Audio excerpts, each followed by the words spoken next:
Some viewers may find the following video disturbing. Viewer discretion is advised. Hi everyone, welcome back to the channel. I'm shooting this from the safety of my 1985 F-250 pickup. Starting to get a little stir crazy in the house, and so decided to shoot a couple of videos in or around the truck where there's lots of space. So today we're going to start something new called 5-Minute Fridays. I've seen other people on YouTube try to constrict our advice to 5 minutes, so we're going to give it a shot. What I've done is I've chosen 5 questions that I got by email this week from the last video, which I'll actually link down below. Good questions. People are curious about what I'm doing differently now that the coronavirus is kind of taking full effect in North America, Canada where I live, and the US where I do most of my work. So anyway, let's start the timer down here for 5 minutes, and we'll see if we can get through 5 questions in 5 minutes. Okay. Question number 1, how has my time management shifted since the coronavirus? Big one is I made the gym a big part of my life starting last year, 2019. And so I was going to bed at 9:30, 10 o'clock at night, getting up at 4:30, watching the news for a half hour, pounding down a Bodum full of coffee, and then being at the gym for 5:30. And I was working out from 5:30 to 7:30, take my first call at 8.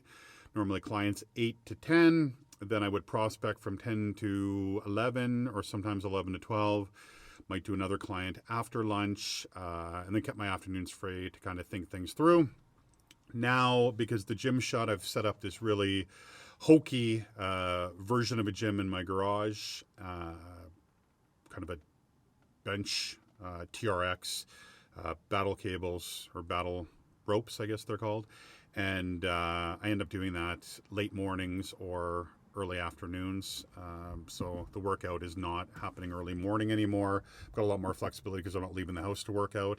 And so that's how time management's changed. And I guess on top of that, just a lot more time on the phone. Question number 2, what are you doing for clients that are freaking out? My clients aren't freaking out. They're normally pretty even keel. I and we at GoCO tend to train our clients to be pretty assertive in the market, work much harder than most people have had to over the last 10 years since the last correction. And so we try to instill a scarcity mindset in our clients to make sure that they're working their arses off during good times. What's great is now that markets are tough, it doesn't actually seem that different than what they've been doing. They're actually getting equal, if not better results, taking a little more work, but they're still getting the same end results. So I'm really happy with the numbers of our clients and us. So clients aren't really freaking out.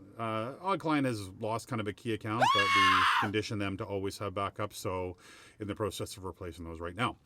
Question number 3, how has prospecting changed? Prospecting has changed primarily for me. I like to prospect in person and kind of develop relationships one-on-one. In the last video where I talked about video prospecting, which again, the link is in the bottom, and we'll stick a card up on top here as well.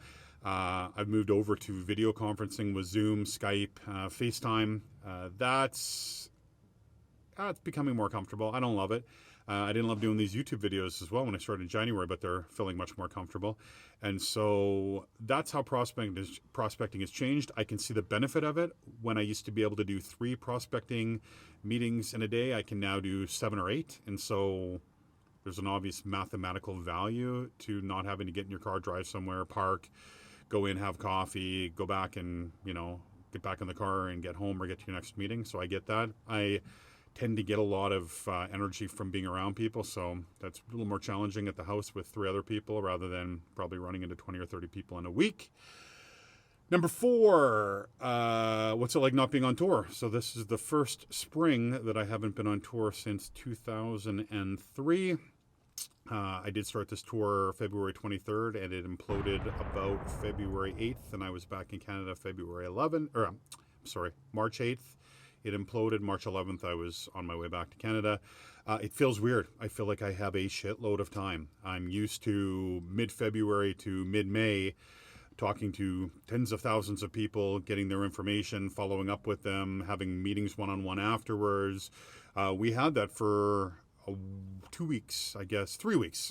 We basically got Seattle, Portland, Sacramento, Eugene, Medford, and did I say Sacramento? Sacramento done one event in San Francisco and then it imploded. So it's weird to have this much time in the spring. I'm normally exhausted by May. I actually feel great. I'm enjoying some time at home.